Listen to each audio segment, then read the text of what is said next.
こんにちは、リュウトです。今回の動画ですね、WPL Japan の動画になります。こちらの D42 についていろいろとご説明させていただきたいと思うんですけれども、で、今回の動画もですね、なるべく詳しくはご説明させていただきたいなというところと、ちょっと長くなりすぎてもなっていうところがあるんですけれども、最初にですね、今回の動画でご説明させていただく内容、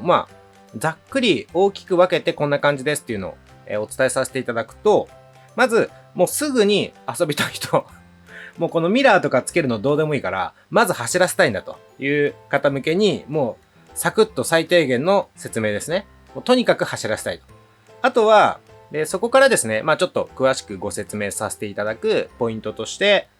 D12 との違いについて、この D42 の前モデルといいますか、軽トラのタイプがありますので、そちらとの違いについて、あとは走行前の準備、それから走らせ終わったら、というところでご説明させていただきますので、途中またちょっと話は逸れたりすると思うんですけれども、まずは、とにかく、もうすぐに走らせたいんだというわけですね。できればワイパーとかミラーとかつけてほしいんですけれども、もうとにかく箱から出してすぐ走らせたいという場合は、まずですね、こちら、ここの、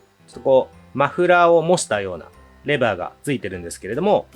これを右に90度ですね。こんな感じで回していただくと、これ開くので、ここからですね、まず走行用バッテリーを取り出してください。この中に、走行用バッテリーが入ってますので、これですね。これを取り出していただいて、とにかく充電はしないといけないんで、これを充電してください。ここでちょっと充電のご説明をまずはさせていただきたいんですけれども、こういうような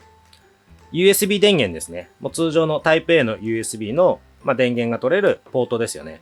こういったところに付属の充電器がありますので、それを挿していただくんですが、それが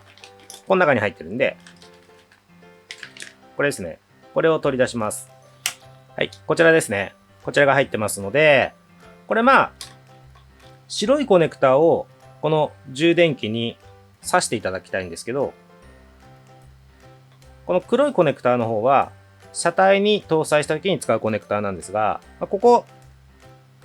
黒は絶対刺さらないんで、間違えることはないと思うんですけれども、充電の時は、この白いコネクタを挿していただいて、で、こちらですね。こちらを USB ポートに挿してくださいという形になります。で、この点滅してるのが充電の最中ですよっていう形なんで、まずはこのままお待ちくださいと。だいたい最初、残量がですね、リチウムイオンバッテリーなんで、その特性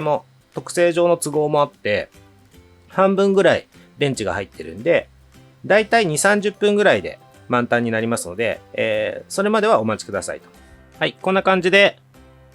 点滅から点灯になったっていう状態。これが充電完了っていう状態ですね。そしたら、これを USB ポートから外しますと。で、当然ここも外します。で、この充電が完了した走行用バッテリーですね。こちらを、また、こちらに戻すんですけど、ここ開けていただいて、すいません。その時に、この、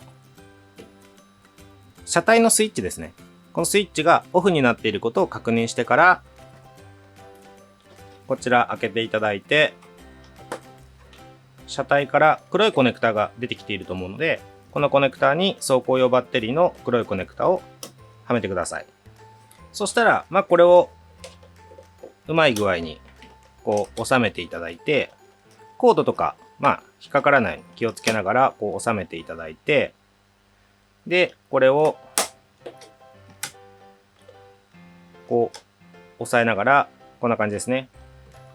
これで閉まりますので、開かなくなると。これで最低限走らせるための車体側の準備は完了ですね。続いて、この送信機、プロポですね。この送信機のここのネジを外してください。で、ここが開きますので、で、このプロポに使う単3電池なんですけども、これは別売りになりますので、2本の単3電池を別でお買い求めくださいという形になります。この単3電池なんですが、基本的にはアルカリ電池ご使用いただくのがおすすめなんですけど、一応充電式の電池でも、もう100均に売ってるような、これ多分セリアさんとかに売ってるやつかな。あとは、ここれダイソーさんかな。こんなような、比較的、容量の少ない単三電池の充電式のやつですね。これだったら問題なく使っていただけます。ただちょっとご注意いただきたいのが、これ、例えばこれ 1300mAh っていう容量なんですけど、それが2000とか2300とか、結構上は多分3000とかあるのかな。そういうやつだと、この、ちょっと大きいんですよ、電池が。でそういう大容量のやつは、避けていただきたいです。で、特にですね、そういう大容量のやつで、いわゆる海外製のものであるとか、そういうものっていうのは、結構電圧がですね、通常のものより高く出てしまうものだったりとか、あとはですね、太すぎてここに入りづらいっていう場合もありますし、あとここのプラスの出っ張りが少ないものとかが結構あったりするんですよ。だから最近って結構いろんなものが出回ってるので、そういうものだと、ここの接点がちょっとうまく当たっていなかったりっていうので、そもそもこの電源が入らないとかっていう場合があるので、ちょっとそのあたりは注意いただきたいんですけれども、通常の国産のアルカリ電池、あとは100均なんかで売ってるようなこういう容量の比較的少ない充電式バッテリーであれば、全然問題なく使えます。で、これをまた蓋閉めていただいて、お子さんに使っていただくような場合は、このネジですね。これはまた締め直していただいた方が安心かなと思います。ただ正直、僕みたいなおじさんが使う場合は自己責任でっていう形になるんですけど、ここ無駄に開けちゃうことないと思うんで、逆に電池交換するときちょっと面倒だったりするんで、ここのネジは正直つけなくても運用は全然問題ないかなと思ってます。はい。これで準備完了ですね。あとは送信機のスイッチを先に入れていただいて、で、本体側のスイッチを入れていただいて、でちょっと D12 とここ違うとこなんですけど、このステアリングを1回操作していただくと、初めてペアリングするっていう仕様に、この D42 からですね、そのようになってます。で、これでもう動くようになったんで、こんな感じですね。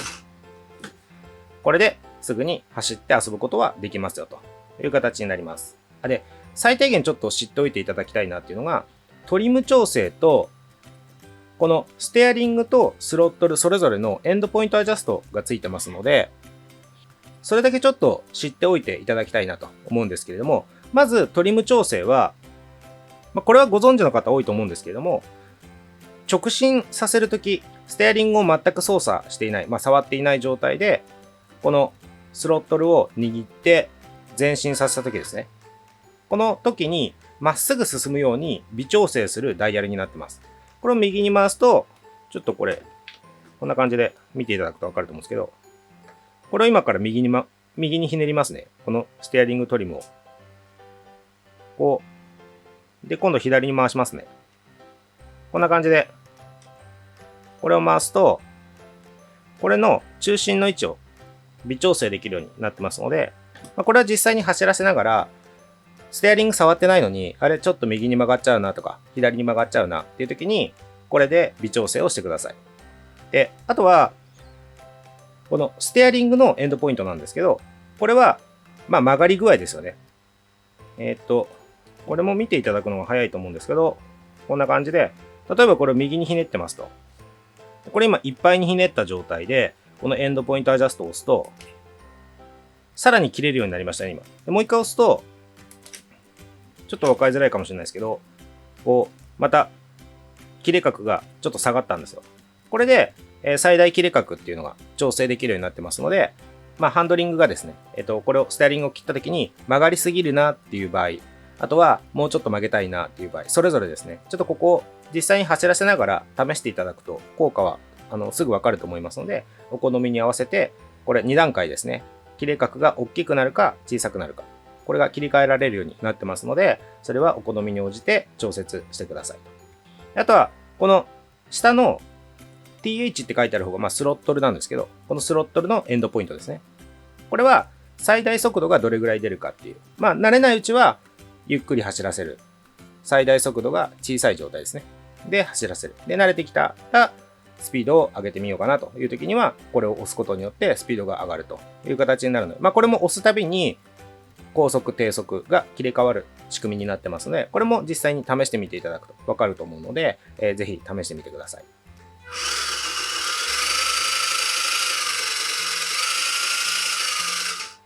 こんな感じですね。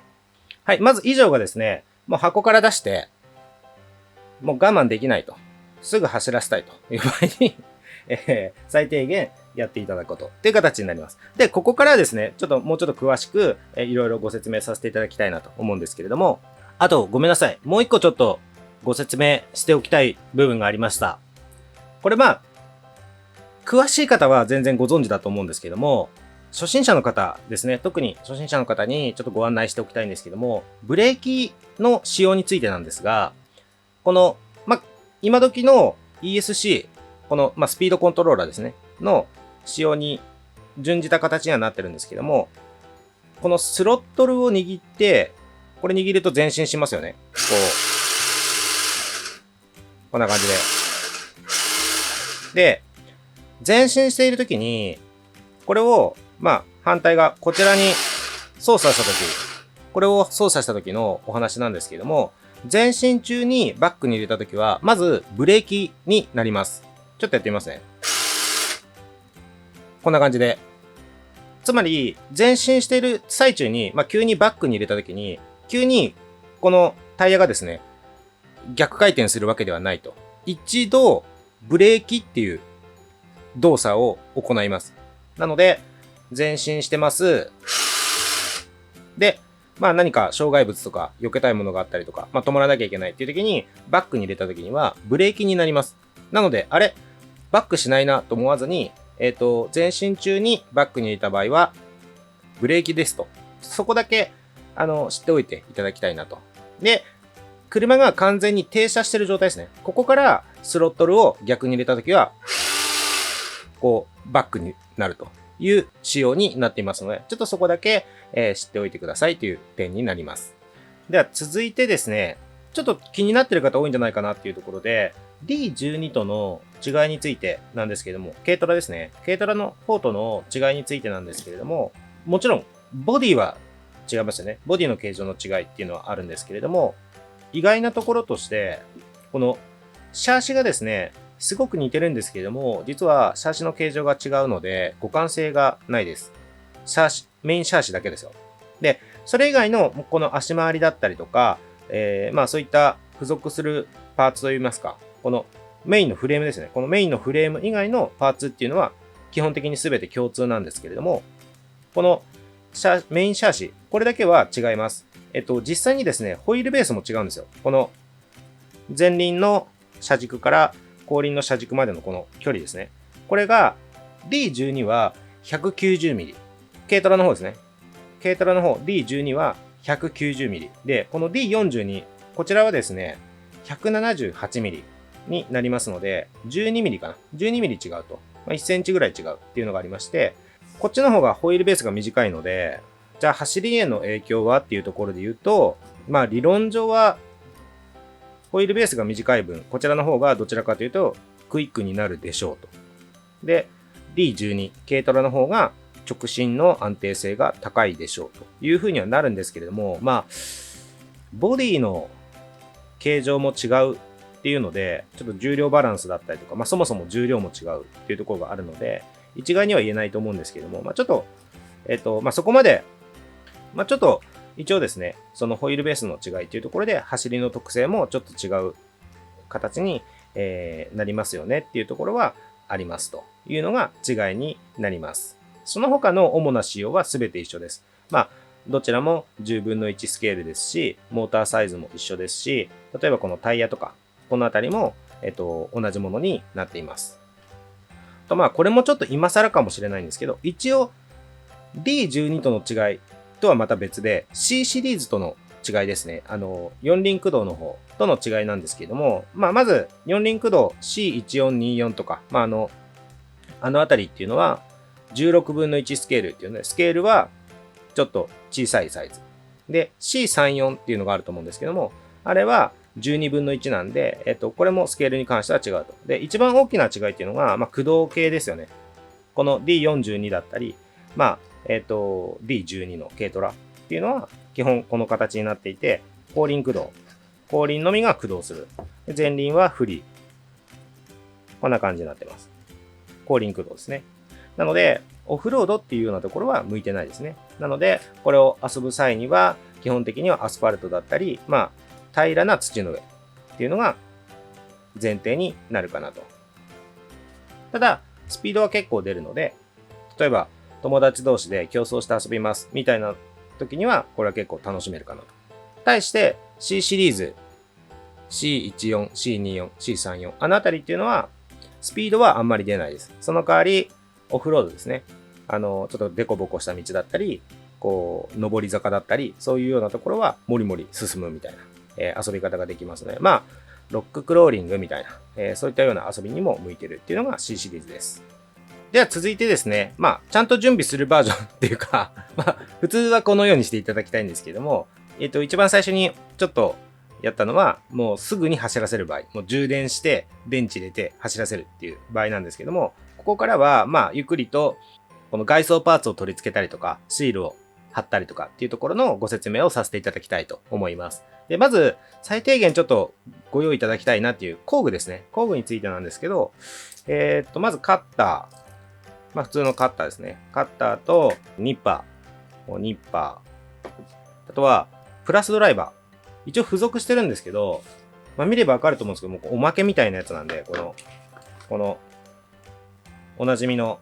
おまけのプラスドライバーついてるんですけど、どうしても家にプラスドライバーないっていう場合に、ちょっとこれで代用していただくこともできなくはないと思うんですけど、できる限りちゃんとしたドライバーですね、を用意してください。一応番手で言うと1番のちょっと小さめのプラスドライバーです。本当に一番メインでよく使われるのは2番のやつだと思うんですけど、それよりちょっとちっちゃいやつですね。1番っていうプラスドライバーになります。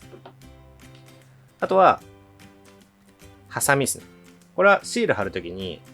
必ず必要ってわけでもないんですけども、あると便利ですよと。このあたりがあれば、一通り困らずに作業はしていただけるんじゃないかなと思います。ちなみに、カッターは、ニッパーがあれば、まずいらないかなと。ニッパーない場合にカッターで代用してください。っていう感じになります。はい、じゃあまず、外装パーツ、各部のこの外装に取り付けるパーツですね。これを取り付けていきたいなと思うんですけれども、取説がもちろん付属していて、ここに書いてはあるので、このような感じで進めていただければ問題はないんですけれども、ちょっと実際につけていってみますね。で、もろもろですね、この袋の中に入ってますので、細かいパーツとか特になくさないようにご注意いただきたいんですけど、じゃあまずこのアンダーグリルからいきましょうか。これ、いらない部分は切り取っていただいて、これは問題ないですよね。ここですよね。ここに、はめ込むだけなんで、こんな感じではめ込んでください。次はサイドミラーですね。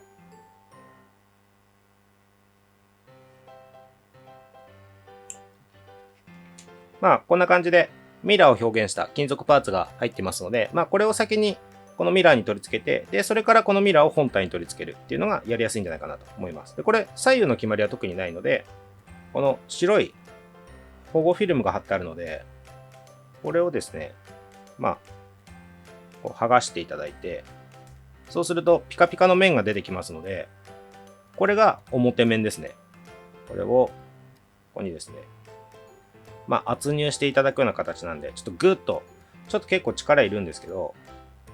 こう押し込んでいただく。はい、これでギュッと押し込んだ状態で、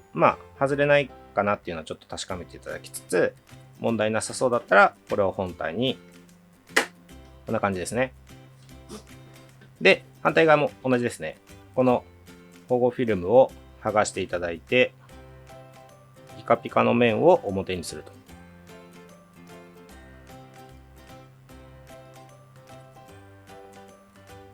で、しっかりとギューッと押し込んでいただいて、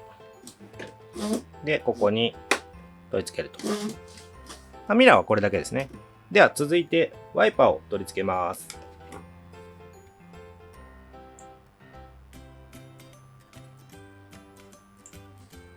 これも左右は特にないので、その辺問題ないかなと思うんですけども、一応ここがですね、四角くなっているので、この穴ですよね。この穴が四角くなっているので、そこにこの取り付け部分もそれに合った形になっているので、ちょっとそこだけ注意しながら角度ですね。こう合わせていただいて、はめ込んでいただくと。こっちも一緒ですね。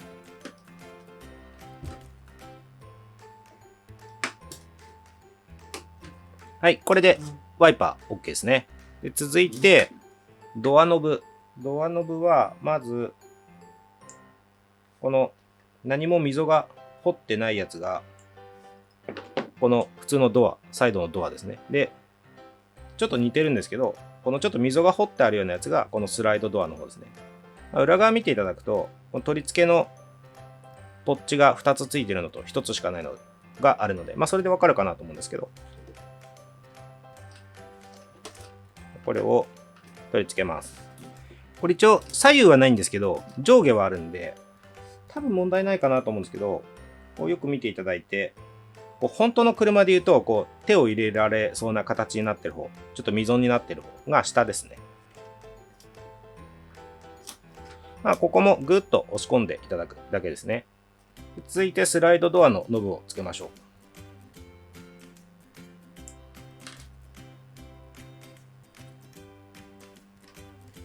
取り付けのポッチが1つしかない方ですね。これも、左右の違いはないんですけど、前後というか、この溝が切ってある方を右側にするって感じですかね。ちょっとすいません、見えるかな。こんな感じですね。こんな感じです。反対側も取り付けていきます。はい、こんな感じですね。続いて、リアのナンバープレートですね。これを取り付けていきます。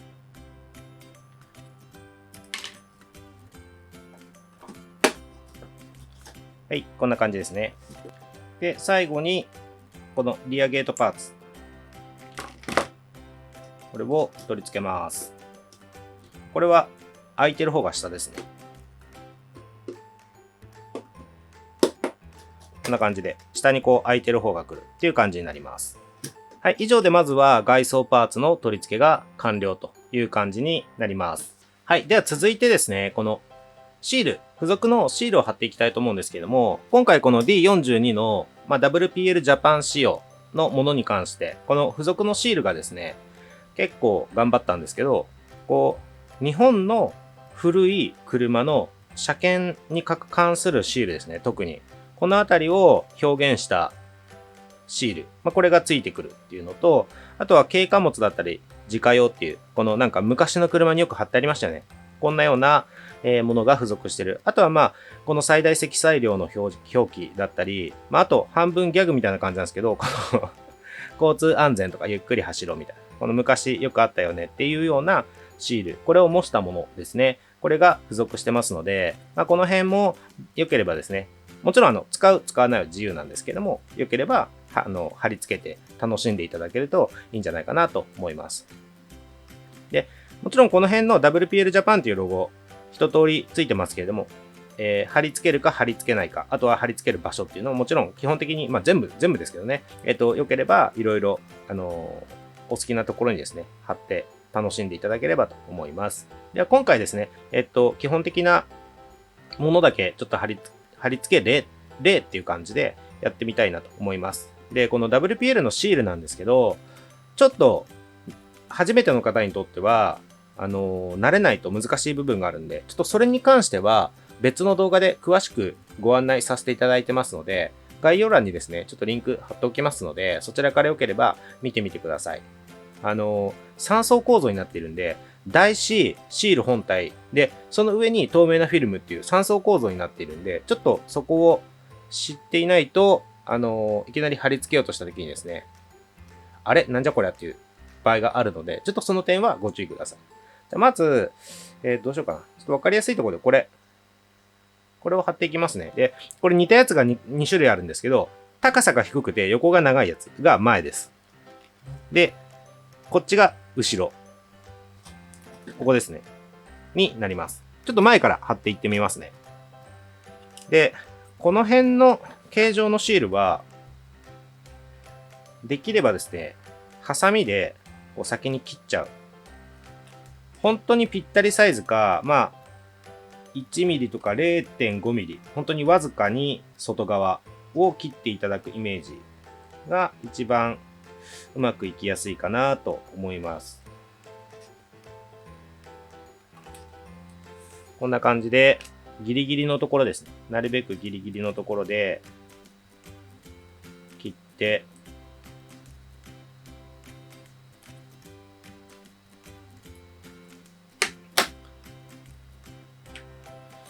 で今切ったんですけど、この時点でまだ3層あるんですね。台紙とシール本体と、で、その上に透明なフィルムがかぶせられた状態になってるんですけども、ここみたいな場所を貼るときは、この台紙からシール本体とフィルム、これをこう途中まで剥がしてきてあげて、半分とか3分の1とか切っちゃって先にですね。で、ちょっとこう浮かしてるような状態。この状態で、ここはもう貼り付いちゃうんで、今台紙を切った方ですね。こっちは貼り付いちゃうんで、そこをちょっと浮かせるような状態で、ここがちょうどいいんじゃないかなっていうところに、ちょっとこう今まだ動かせるんで、この状態で位置を合わせてあげると。で、合わせた状態で、ここら辺でいけるかなっていうところで、こっちを貼り付けちゃう。で、こちら側ですね。こちら側を、こう取って、で、あとはここをこう、ピーッと貼り付けてあげると、比較的うまくいきやすいんじゃないかなと。で、この時点でまだフィルムは残ってるんで、それは最後に剥がしてください。下のやつをこう、シール本体をしっかり貼り付けてあげてから、このフィルムですね。ここを、すいません、ちょっと見えづらいかもしれないですけど、これぐらいですかね。ここにフィルムがまだ残ってるんで、これをこう、剥がすと。これで、貼り付けが完了っていう感じです。そうそう。で、これ、ナンバープレートサイズ違うんじゃないって感じる方いらっしゃるかもしれないんですけど、今回ですね、この D42 なんですけど、本家 WPL さん。うちって日本国内の代理店なんで、今回のこれとかも、シールはWPL さんに依頼をして、日本仕様にしてください。で、こちらの方でこのデザイン作って、このシールを付属させてくださいみたいな感じで、WPL ジャパン仕様っていう感じになるんですけど、大元のこのモデル自体が、本家 WPL さんが中国のダイハツからライセンスしてるんですよ。このライセンス品になるんですけど、なので、実はこのダイハツの S65 っていうのがモデルになるのかな。こちらなんですけれども、昔中国で販売されてたと。だから、中国って左ハンドルなんで、これ左ハンドルになっちゃってるんですけど、これ多分、右ハンドルよかったって方多いと思うんですけど、すいません。これはですね、ちょっとそういう事情があって、この D42 に関しては、左ハンドル仕様になってます。で、今後出てくるモデルで、ちょっと話それちゃって申し訳ないんですけど、右ハンドルにできるやつは、極力右ハンドルにしてくれっていうふうにお願いしてます。ただちょっと、引き続き出るモデルで左ハンドルも出てくることはあると思うんですけど、ちょっとなるべく右で頼みますというのは言うようにしてますんで。ちょっと今回もですね、そういった事情があって、ナンバープレートも、いわゆる海外仕様といいますか、日本の規格じゃない、これも横長ですし、こっちもちょっと横長になっちゃってるんですけど、ちょっとそこは、すいませんがご了承ください。あとこのシートか。シートもこれ、まさかの、日本で言うと軽自動車なのに3列仕様になってるじゃないですか。で日本ってこれ正直ありえないですよ。法律上。軽って多くても4人乗りでしたっけ？あれ今5人でしたっけ？ちょっとすいません。わかんないですけど、いずれにしてもこの時代の、この、軽のバンですよね。で、3列シートっていうのはないはずなんですよ。なんですけど、中国ではあったというのがあって、ちょっとこの3列仕様、左ハンドル。あとはナンバープレートがこのサイズっていう風にはなっちゃってるんですけど、ここはお好きな方は、ぜひですね、ちょっと僕も何箇所かトライしてみようかなと思ってるんですけど、例えばこのシートをなくして、ちゃんとバン仕様にするとか、ナンバープレートもこのサイズですね、日本のサイズにこう置き換えるとか、あと、かなり大工事になると思うんですけど、例えば、これ僕やるかもしれないですけど、ハンドルを右にするっていう、右ハンドル仕様にするっていうのも、楽しみのうちとして、良ければぜひカスタムトライしていただけると楽しいんじゃないかなと思います。すいません、ちょっと話それちゃったんですけど、またシールの方戻りますね。ちなみに、ここちょっと2種類選べるような形にしてあって、この黄色いやつでもいいですし、あとは、このちょっと台紙が白くて、文字も白いんで見づらいんですけど、この白い文字で WPL-JP の D って書いてあるやつ。これも、一応ここに貼り付けられるサイズをイメージして作ってあるので、この黄色じゃなくて、もうちょっと、シンプルな方がいいなっていう方は、これですね。これをここに貼り付けていただいてもかっこいいんじゃないかなと思います。これだと黒バックに白文字になるので、はい、じゃあ、リアもちょっと同じような感じで貼り付けていきますね。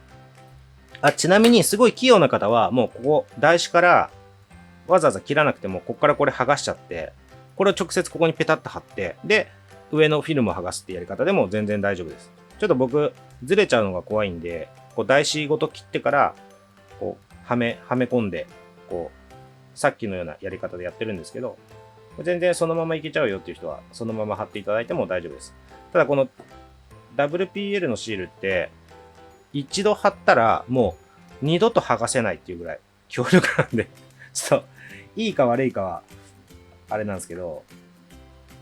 うまく貼れたときは、めちゃめちゃいいですけどね。すごい強力なんで、パーツクリーナーとか、あと、僕もいろいろ試したんですけど、溶剤、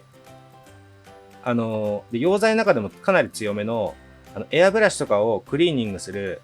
ツールクリーナーっていうすごい強い溶剤があるんですけど、あれでも全然剥がれなかったんで、ちょっと逆にどうやって取るのっていうぐらい強いんですけど、ちょっとそういった部分だけご注意ください。途中まで例えば貼って剥がそうとするとちぎれちゃうんですよ。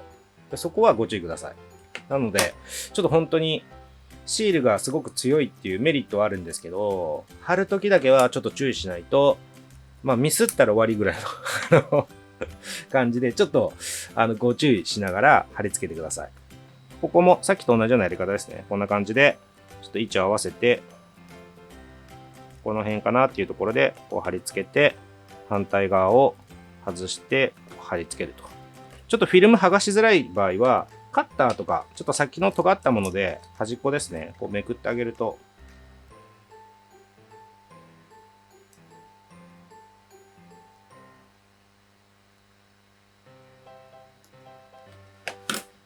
で、こう剥がす。プレートが取れちゃった。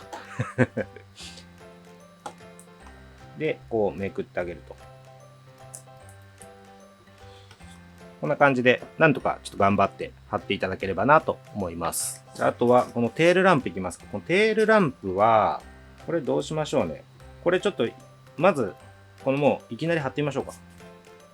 この台紙ごと切るんじゃなくて、もう台紙からシール本体と今フィルムですね。この2枚を剥がし取った状態なんですけれども、これをうまい具合に位置を合わせて、こんな感じですかね。で、ここの場合はちょっとこう回り込ませるような感じで、こう貼り付けて、で、まず、このフィルムがある状態、この状態で、しっかりと、こう、なじませて、で、このフィルムですね。これを、こんな感じで、剥がすと。こんな感じですね。こっちもそのまま貼っちゃいましょうか。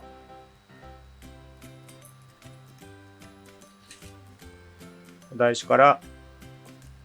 普通に取った状態で、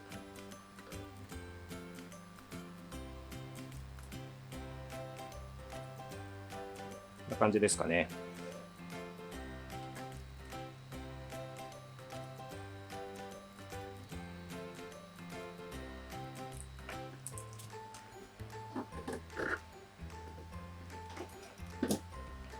はい。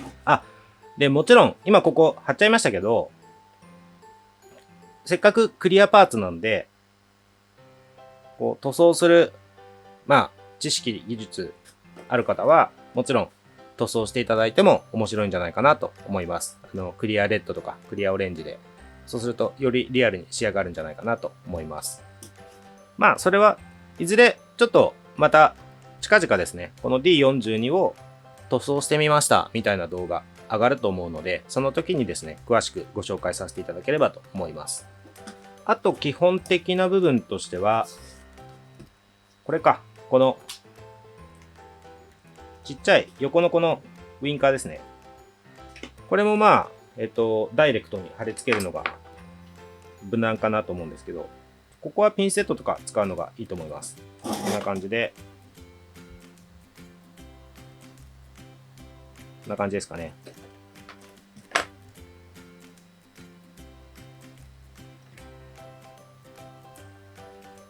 っちも一緒ですね。まあ、上下左右はこのシールに関しては特にないので、頑張ってど真ん中に貼ると。こんな感じですね。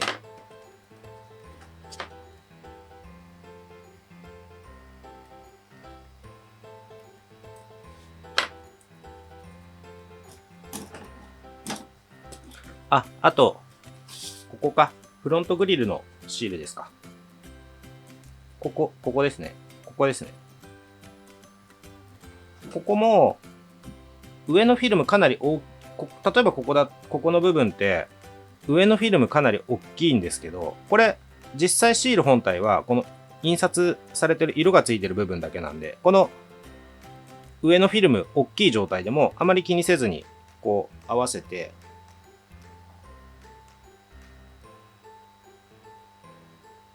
貼り付けていただいて、で、まあ、ギュギュギュってやってから、このフィルム部分だけ、こう、剥がしていただけば、この色のついてる部分だけが残るっていう感じになってます。あとは、この車検シール。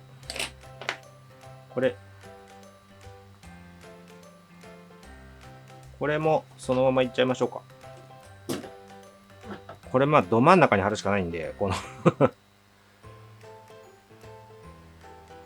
これぐらい。これぐらいですかね。に貼ります。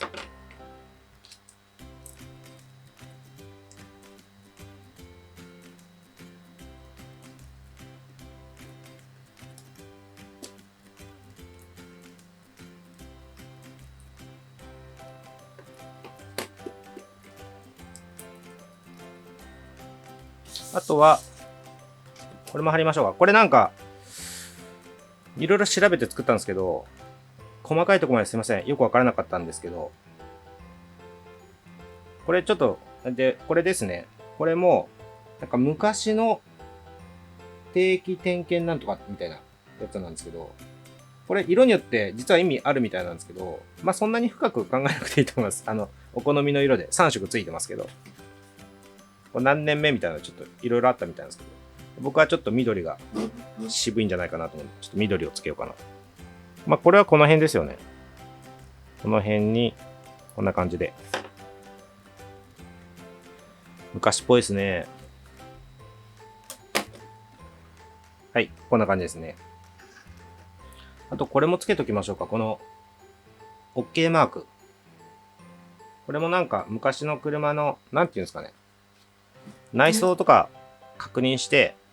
大丈夫でしたみたいな確認シールらしいですけど、それっぽいやつを作ってみました。これも多分、特にどこに貼らなきゃいけないとか決まりないので、まあ、詳しい方は、ここだぜっていうところに貼っていただければと思うんですけど、今回僕はここに貼っておきます。あんま目立たないですけどね、これ。ここに貼ってみます。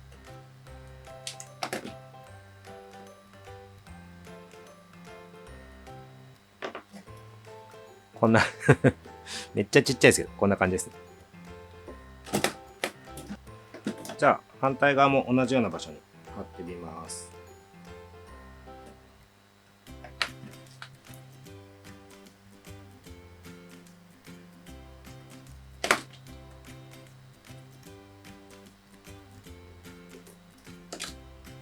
はい、あとは、この、なんて言うんでしょう、働く車ならではみたいな感じの、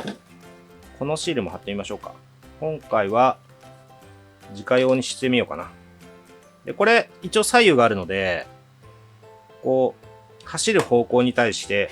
例えば、この向きだったら、こっちから自家用。で、こっちに貼るシールは、ちょっと見た目変になりますけど、こっちから直用っていう並びになるように。こっちから行きましょうか。こっちだと、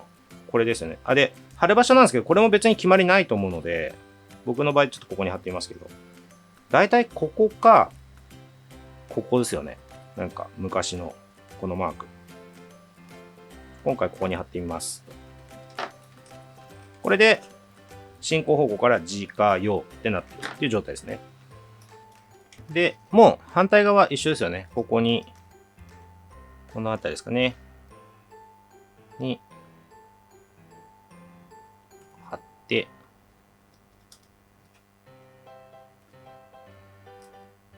こんな感じですね。あとは、これか。これ難しそうですね。これちょっと長くて、2列になっていて、で、貼り付ける場所もちょっとこの凹凸がある。このスライドドアがこう、動く時のレールの部分ですよね。ここに貼り付ける形になるんですけど、これはちょっとさすがに、ダイレクトにこう貼るのが難しいと思うので、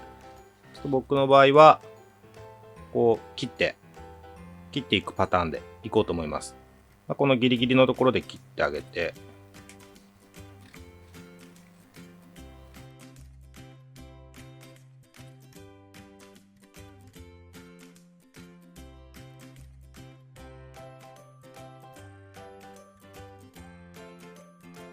でこれ一応ですね、別にそんなにこだわらなくてもいいかもしれないんですけど、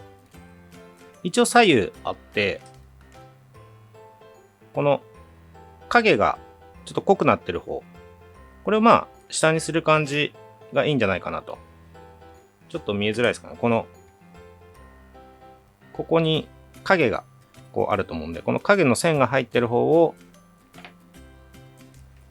こちら側でこう下になるように貼り付ける。こんな感じでいこうと思います。これなんですけど、この端の部分を、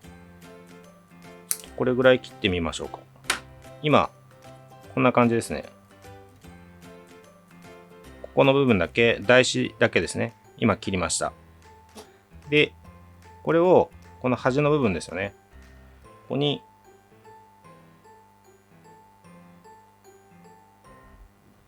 一旦こんな感じですよね。ここのレールがここから真ん中に1本走ってきてると思うんですけど、これがちょうど終わるところに、このシールの透明部分が終わるところ、ここをちょうど合わせた状態ですね。で、この状態で、これを剥がしてしまって、これ、真ん中やりづらいんで、ちょっと今先に台紙剥がしちゃいましたけど、台紙の前に、上のフィルム、これ先剥がしちゃった方が良さそうですね。これ先に剥がしちゃいますね。で、おそらく、全部剥がすんじゃなくて、途中のところで、このフィルムだけ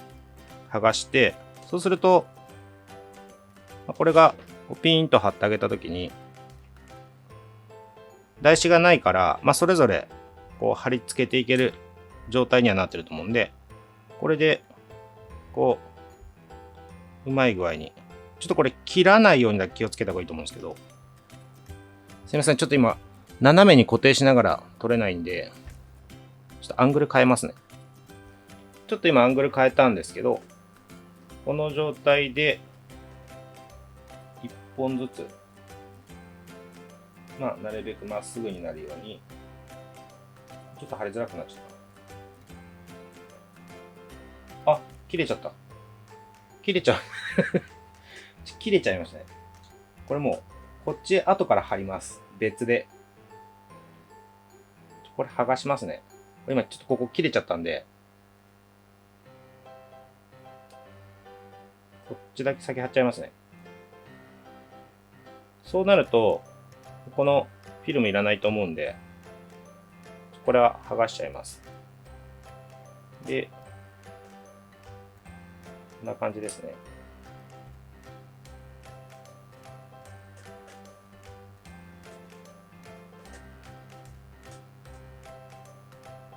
こんな感じですかね。今、一旦下だけ貼り付けたんですけど、ここ切れちゃったんですけど、ここちょっとすいません。オフィシャルの動画で切れちゃったっていう、ごまかしながらやっちゃいますけど。で、続きいきますね。これを、ここに、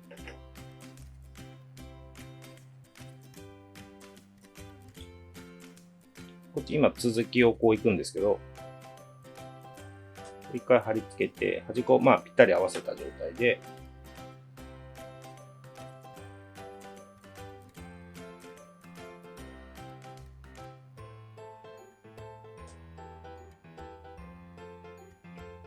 これでなんとか貼り付けができましたかね。ちょっと、めちゃめちゃぴったりにはいかなかったです。すいません。難しいですね。ここ、皆さんもなんとか頑張ってうまく貼ってみてください。はい。これで反対側もちょっと同じような感じで貼っていきますね。ここ今また台紙をこれぐらい切りました。懲りずに同じやり方でいきます。これ、もっとうまく工夫できる人は工夫して貼ってください。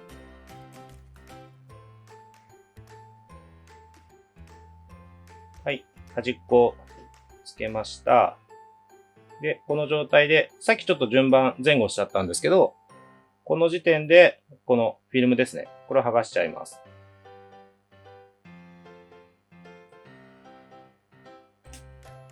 すいません。ちょっとこれ、正直カメラで映しながらだと、やりにくいっていうのがあるので、ちょっと、あんまりカメラ気にせずに、ちょっとカメラ外で真剣に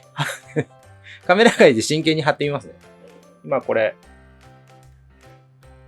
台紙も剥がしました。で、2本バラバラの状態です。これでちょっと、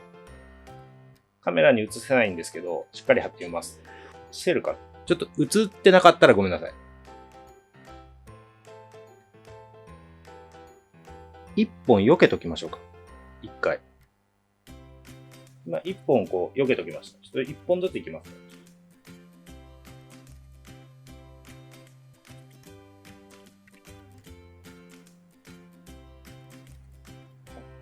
綿棒とかあれば、綿棒とかで、こんな感じで、しっかり貼り付けていただくといいかもしれないですね。はい。で、今避けておいたもう1本もいきます。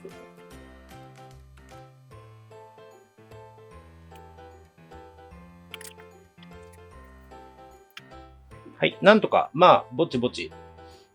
うまく貼れたんじゃないかなと。ちょっとここ、正直難しいですけど、無理だなと思ったら、まあ、貼らなくてもいいかもしれない。ちょっと、せっかくなんで貼ってみようかなっていう方、ちょっと難しいですけど、挑戦してみてください。はい。では続いてですね、もうだいぶ貼れたんですけど、あとは、この後ろのこれ貼ろうかな。この交通安全と、ゆっくり走ろうってやつ。まず、じゃあ、ゆっくり走ろうからいきますか。これですね。これ。これを、この別に場所は決まってないんで、とりあえずこの辺に貼ってみます。こんな感じで。次に交通安全。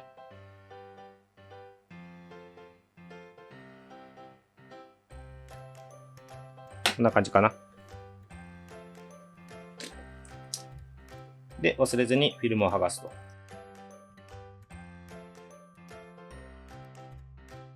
はい、こんな感じで。昔っぽいですね。はい、後ろも貼れました。あとは、これがですね、ちょっとこの動画の途中でもご紹介したんですけど、これもともと中国のダイハツのライセンス品なんで、基本的には中国で昔ですね、使われていた、この車を、モチーフにしてるっていう状態なんですけど、それがですね、タクシーでも使われてたみたいで、で、それの、一応、ここにですね、こんな風にして、先にシール貼りますか。一応ちょっとシールも貼りますね。ここに、このシール貼って、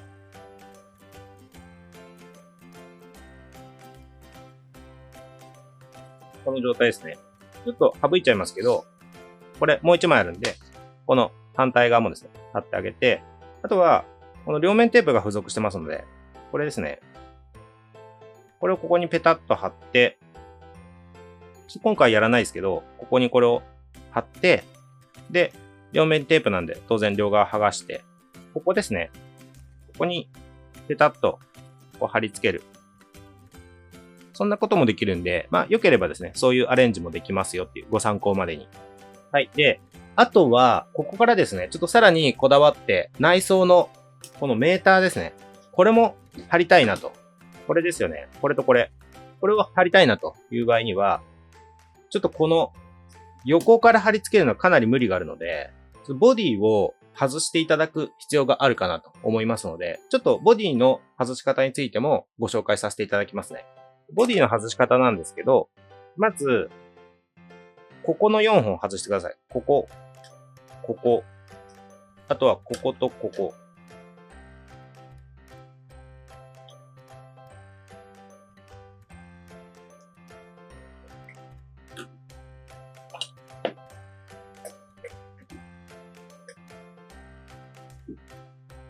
で、続いて、ここの前の2本。ここと、ここですね。を外していきます。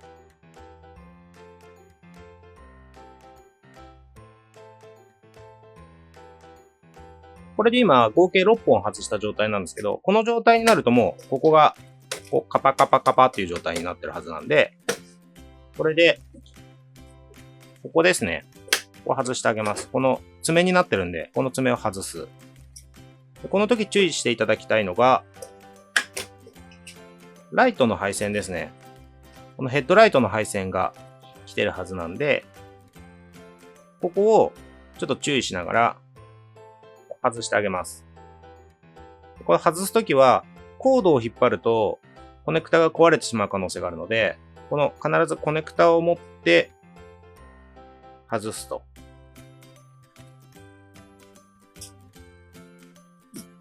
こんな感じですね。上のボディの部分ですよね。ここは取れたんですけど、今度はこの黒いところ、ここを外していきたいんですけど、まずですね、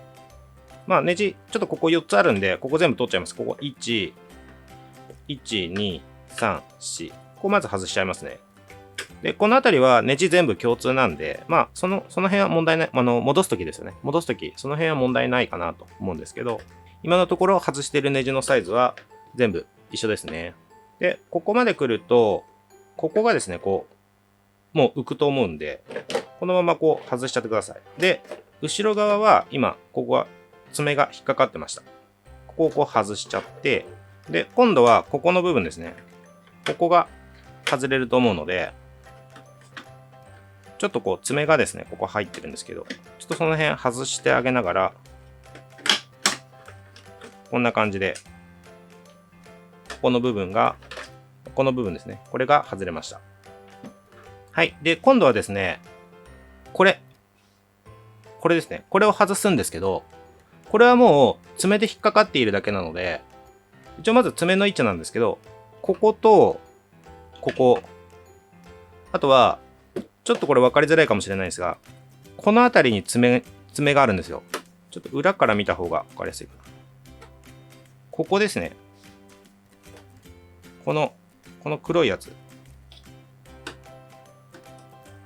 これが爪になってるんで、で、まずですね、この前の爪から外しちゃいますね。これちょっと若干荒っぽいんですけど、こう、曲げてあげると爪がこう外れてきますので、こんな感じですね。で、さらに、こううまくボディを歪ませてあげると、爪が外れますので、今の4箇所ですね、うまくボディをたわませながら、多分フロント、前側ですね、ここから外した方がやりやすいと思うんですけど、これで外れてきます。で、この時に、この配線があるので、ちょっとこれは注意していただきながら、こうそーっと出してください。で、この時点でシールの貼り付け自体はできますので、まあ、これ以上ばらすのちょっと面倒だなとか、ちょっと怖いなっていう場合は、この配線だけですね、これだけ気をつけながら、あとハンドルはもうこれ外れるんで、ハンドル外してあげて、こことここですね、シールを貼り付けてあげてください。ちょっと僕の場合は、撮影の都合もあるので、もうちょっとばらすんですけど、その場合はこの裏側ですね、ここに大きな爪があるので、これをこうずらしてあげると、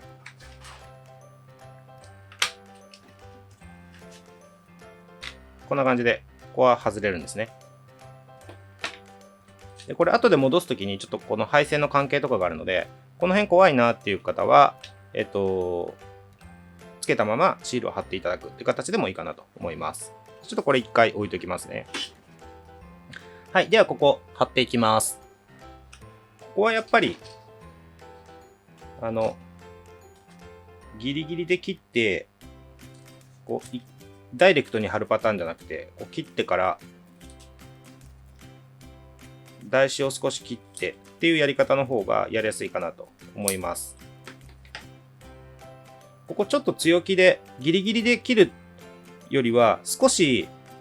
ほんの少しですけどね、ほんの少し、こう、内側に寄せて切っちゃった方が、どうせこれここにはまるやつなんで、ちょっと小さめに切るイメージの方がやりやすいかもしれないです。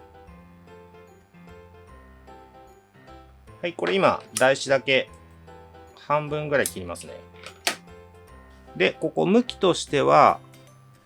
シールの向きとしてはちょっと分かりづらいかもしれないです。この向きですね。この向きで貼ります。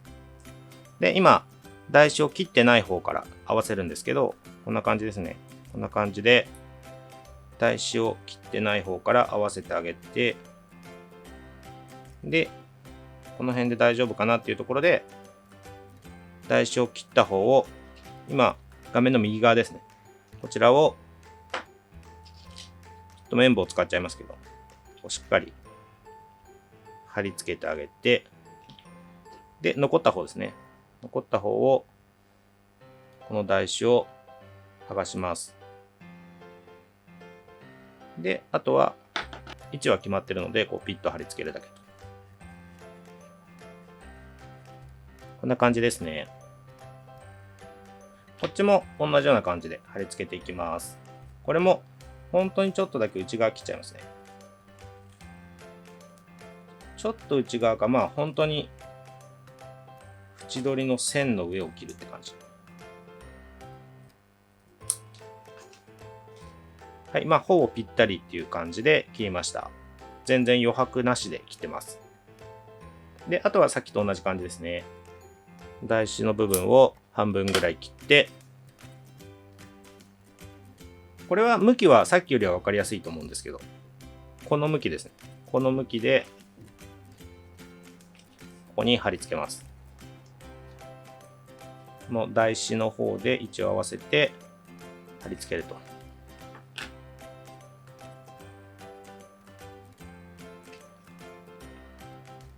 で、めくってあげて、残った台紙を剥がして、こんな感じですね。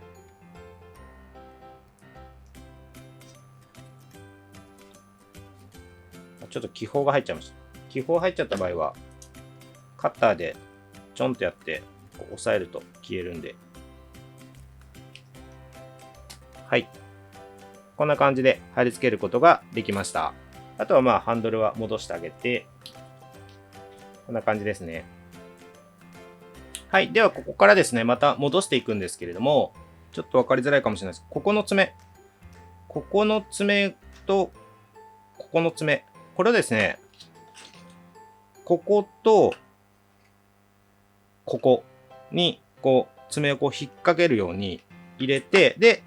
手前にあるこの大きい爪を最後にパチッとはめるんですけど、ちょっとやってみますね。これを、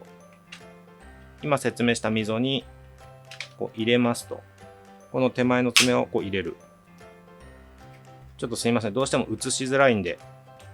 分かりづらいかもしれないんですけど、さっきの爪を入れて、で、手前の爪をバチッと入れる。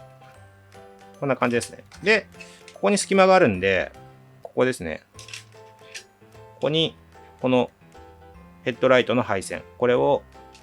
入れてあげます。そうすると、ここから出てくるので、これですね。ここから通してあげて、で、その状態でまたはめ直すと。で、ここのはめ方なんですけど、まあ、取った時の反対の順番っていう感じなんですけど、あ、反対じゃないか。外す時も前から取ったと思うんですけど、こことここですね。はめる時も、ここからはめるのがやりやすいと思います。ここの2箇所に、この前の爪ですね。ここを2箇所入れてあげながら、で、ちょっと力がいるというか、コツがいるというか、ちょっとこうグッとはめないといけないんですけど、ここの爪ですね。ここを元あったここにはめてあげると。で、この時にですね、ここの黒いパーツが外れやすいんで、これは気をつけてください。で、これまた別の動画で紹介しますけど、ちょっと電飾するとき、ここを光らせるときですね、すごい便利なパーツなんですけど、結構気が利いたパーツなんですけど、これ、どうやってついてるかというと、これではめてあるだけなんですよ。で、もし外れちゃった場合は、これがパカッと外に外れてるはずなんで、その場合はまた元にこう戻してあげてほしいんですけど、ちょっとここが外れないように気をつけながら、すいません、ちょっと今、説明のために一回外しちゃったんですけど、このコードですね。このコードを、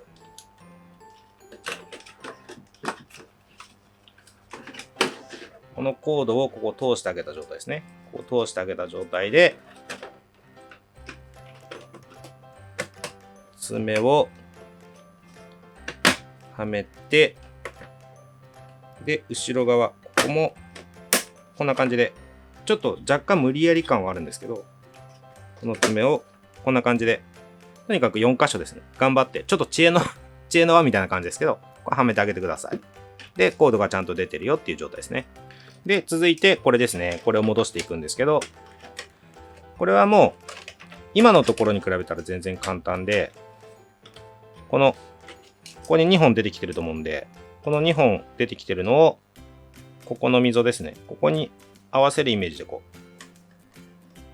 うはめてあげて、で、これをまた、こうはめてあげると。こう、ボディにこうフィットするような感じで。で、何よりこのネジ穴ですね。このネジ穴4つがちゃんとここに来てるっていう状態であれば、問題ないかなと。で、フロントの2本はもうこの時点で、前側ですね。前側の2本のネジはこの時点で止めてしまって大丈夫です。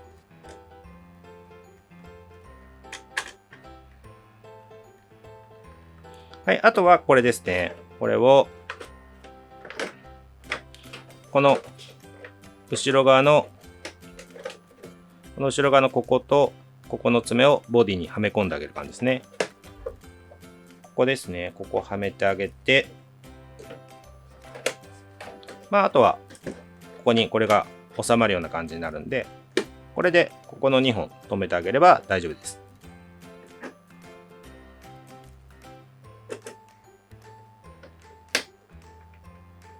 はい、これで一旦ボディがここまで元通りになったという状態ですね。あとはですね、このシャーシの方にこのコネクターを元に戻してあげて、プラスマイナス、これ間違わないように形がはまるようにしかなってないんで、ここですね、しっかりヘッドライトのコネクターをはめ込んであげて、当然この配線ですよね。配線がこう変なところに挟まったりして断線などしてしまわないように、ここですね、しっかり収まりよく収めてあげながら、そこだけ注意しながら、ここの2本にシャーシがはまりつつ、こう爪がパチンと入る感じなんですけど、そこだけよく見ながらやっていただくといいかなと。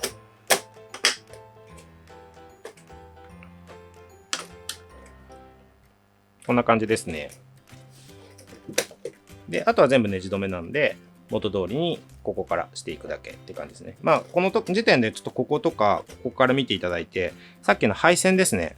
この辺からこう配線が外に出ていると、こうボディ締めた時に挟まってしまいますので、ちょっとそれだけはご注意ください。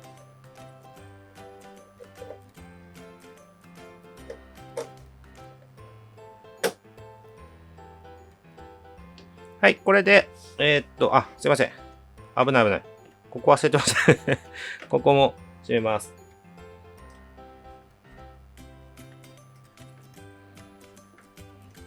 はい、これで今6本か。ここと、ここと、ここですね。も締め直しました。はい。これでちょっと大変だったと思うんですけど、ここの中のシールですね、を貼ることができました。これで基本的なシール一通り貼り終えることができたんですけれども、最後の内装のやつは、こだわる方は貼ってくださいって感じで、ちょっと作業大変だったり、ちょっと難しかったりするので、初心者の方というか、慣れてらっしゃらない方、ちょっと自信ないなーっていう方は別に、正直そんなに目立つ場所ではないので、貼らなくてもいいかなと思います。はい。で、この時点で結構シール余ってると思うんですけど、もちろんこれは自由に、この最大積載量とか、この辺もですね、貼りたいなっていうものがあれば、いろんなところにこう貼ってみていただけるといいかなと思います。今回動画ではですね、ここまでにしておきます。はい。これで、一応走行前の準備っていうのが全部完了しましたっていう状態になりますので、もちろんこれできる範囲でやっていただければ大丈夫なので、特にシールの部分ですよね。ここの部分ちょっと貼るのが難しかったり、あとはこの内装のインパネですよね。この中の運転席のところのシール。このあたりも貼るのはちょっと難しい。分解を伴うっていうのがあるので、そのあたりは無理のない範囲でやっていただければっていうところでお願いします。あとは、最後にですね、走らせ終わった後っていうところでちょっとご説明させていただきたい点がありまして、それが、この走行用バッテリーについてですね。このバッテリーなんですけど、もちろん走らせる前は、この動画の最初の方でご説明させていただいた通りで、満タンに充電してくださいと。で、走らせます。で、走らせ終わった後にですね、このリチウムイオンバッテリーっていうものになるんですけれども、これはこの WPL のバッテリーに関してだけではないんですけれども、いわゆるリチウムイオンバッテリーと言われるバッテリーに関しては、基本的にはこういう取り扱いですよという内容なんですけれども、まず2点ご注意いただきたい点がありまして、1点目は空っぽの状態で放置しないようにしてください。もう一つは満タンの状態で放置しないようにしてください。この2点ですね。これがどのリチウムイオン系のバッテリーでも言えることなんですけれども、じゃあどうすればいいかと。まず空っぽの状態で放置しないようにっていうのは、例えばこれを走らせました。で、これ電圧カットって言って、電圧がかなり低くなってくると、勝手にですね、それ以上、危険な状態というか、品質に影響を与える状態まで電圧が落ちないように、ある程度の電圧まで下がったら、勝手にですね、カットされるっていう機能がついてるんで、電圧がかなり下がってくると、もう勝手に電池がなくなったような状態になるので、要はこれが走れなくなるので、その辺は一旦安心なんですけども、それでもかなり空に近い状態にはなってますので、そのまま長期間、放置してしまうと、自然放電って言って、これがですね、ただでさえ、例えば、仮に 20% としましょう。走らせ終わって、これが止まりましたと。で、そのまま 20% の状態でした。で、1ヶ月、2ヶ月、もしくは数ヶ月ですね、放置してしまうと、だんだん残量が減っていって、結構危険な状態までいっちゃうんですね。で、それが怖いんで、走らせ終わった後に、充電を、10分、20分で大丈夫なんで、イメージ的には 20% ぐらいまで落ちた残量ですね。ある程度戻してあげるっていうイメージですけれども、大体目安として2、30分で大丈夫です。2、30分充電して、それから長期間保存するっていう風にしてください。例えばこれが翌日、もしくは翌週とか1週間後とかにまた走らせるよって場合は全然大丈夫なんですけれども、これから何ヶ月か走らせない状態が続きそうだなっていう時は、満タンにはしないでほしいんですけど、イメージ的には 50% ぐらいにして、それから保管してくださいっていうお願いになります。で、もう一点、今度満タンの場合ですね。これはよくあるケースとしては、走らせるつもりで、例えば前日に満タンにしましたと。で、翌日、雨が降ってやっぱり走らせませんでした。っていうような時ですね。2、3日程度ならいいんですけれども、これがですね、同じく空っぽの時と同じで、満タンの状態で1週間、1ヶ月、数ヶ月、そういったような長期間使うことがないっていう状態で放置してしまうと、同じく品質低下につながってしまうっていうのがありますので、その点もご注意ください。これに関して、便利なものがあるので、ちょっとご紹介させていただければと思うんですけど、こういう、そんなに高いものではないです。で、今、残念ながらちょっとうちで取り扱いはないんですけど、いずれ、うちの方でもですね、取り扱いは、この WPL のバッテリーの管理にすごく便利だったんで、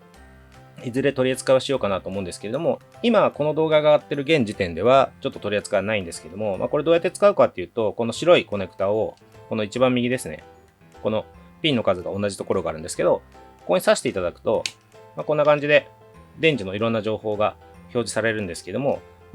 ちょっと詳しくご説明すると、ただでさえ今回の動画すいません、かなり長いと思うんで、詳細は省かせていただくんですけども、ご購入されたところでの説明書だったり、説明だったりっていうのを確認していただければっていうところになるんですが、ディスチャージっていうのがあって、ここで放電ができる。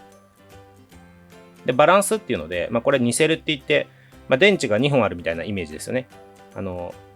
セル2セルっていう形で2セルのバッテリーになるんですけども、これの両方の電圧をなるべく近い状態に調整してくれるこのバランスモードっていうのが、両方ついてるんですけども、これをですね、1個持っといていただくと、そのあたりの管理もすごく楽になるので、これもいずれうちの方で取り扱いができるようになったら、詳しくご説明はぜひさせていただければと思ってるんですけども、一応こういうものがありますよっていうのをご紹介させていただきます。現時点でうちでは購入できないんですけど、例えば Amazon でですね、バッテリーバランサーとかって検索すると、この形のもの出てくると思うので、良ければそういったものをですね、お買い求めいただいて、活用していただけるといいんじゃないかなと思います。はい。というわけで、走らせ終わった後の、特にバッテリーの管理ですよね。で、もちろん、すいません。先に言っといた方がよかったんですけど、走らせ終わったら、これは抜いといてくださいね。これ、接続しっぱなしで、車体に入れっぱなし、これを特に接続しっぱなしで放置っていうのは良くないので、それは、絶対にしないようにしてください。はい。というわけで、すいません。今回の動画、ちょっといろんな、特にシールかな、シールの説明があったんで、長くなってしまったんですけれども、一応内容としては以上になります。で、また引き続きですね、こちらの D42 で、いろんな動画上げていきたいなと思ってるんですけれども、その中でもしですね、こういうカスタムしてみてほしいとか、その他単純な質問とか疑問とかでもいいんですけれども、そういったものがあればですね、ぜひお気軽にコメント欄から、コメントでですね、いただければと思います。では、今回の動画ですね、以上になります。ご視聴いただいてありがとうございました。